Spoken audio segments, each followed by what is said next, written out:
Welcome to my channel. আমি চৈতালি। আজ রান্না করব আলু দিয়ে রুই মাছ। দেখুন আমি কিভাবে এই রেসিপিটি করি। আমি এখানে আগে মাছগুলো ধুয়ে লবণ মাখিয়ে রেখেছিলাম।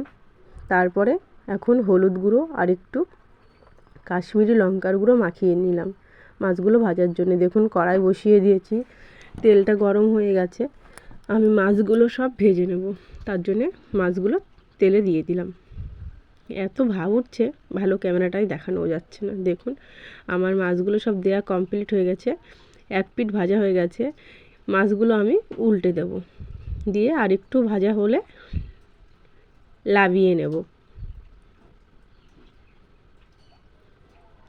এইভাবে তো রান্না করলে রুই মাছ আলু দিয়ে খুব সুন্দরই লাগে খেতে। আপনারা একবার বাড়িতে বানিয়ে দেখবেন কেমন টেস্টিফুল হয়।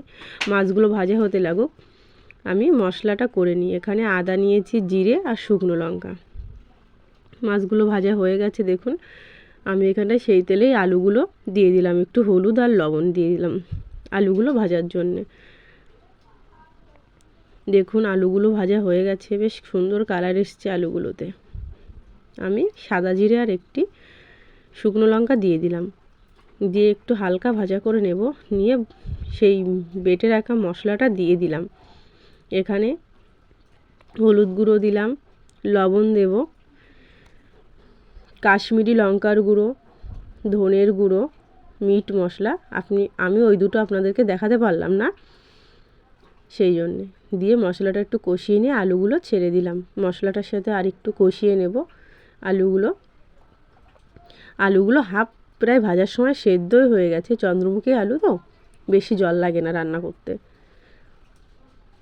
দেখুন মশলাটা কি সুন্দর কালার এসছে, বেশ সুন্দরই লাগে এইভাবে রান্না করলে। আমার এই ভিডিওগুলো যদি আপনাদের ভালো লাগে প্লিজ সবাই লাইক কমেন্ট শেয়ার করবেন, সবাই আমার পাশে থাকবেন, সবাই আমার ভিডিওগুলো পুরোটা দেখবেন, কেউ কেটে দেখবেন না। সামান্য পরিমাণে চিনি দিয়ে দিলাম। কষানোর সময় চিনিটা দিলে কি হয়, তরকারির কালারটাও দেখতে সুন্দর হয়, খেতেও ভালো লাগে। সেই জন্যে আমি চিনিটা দিয়ে হালকা একটু নাড়াচাড়া করে জল দিয়ে দিলাম। যে যেমন ঝোলটা রাখতে চান সে তেমনই জলটা দেবেন। বেশি ঝোল হয়ে গেলে ভালো লাগে না। দেখুন কালারটা কি সুন্দর এসছে ঝোলের। একটু ফুটে উঠলেই আমি মাছগুলো দিয়ে দেব। দেখুন ঝোলটা কেমন ফুটে উঠেছে। আমি মাছগুলো দিয়ে দিলাম, দিয়ে মিনিট 2-4 একটু মাছ দিয়ে ফুটিয়ে নেব। নেওয়া হয়ে গেলে আমি এখানটায় সানরাইজের শাহি গরম মশলা দিয়ে নামিয়ে নেব। দেখুন কালারটা কত সুন্দর এসছে। আমি 2-1টা আলু একটু গলিয়ে দিচ্ছি যাতে ঝোলটার সাথে মিশে যায়, ঝোলটা যাতে পাতলা না হয়, সেই জন্যে। আমার রান্নাটা রেডি হয়ে গেছে। এইভাবে করে দেখবেন, আশা করি সবারই খুব ভালো লাগবে, খেতেও খুব টেস্টিফুল হয়।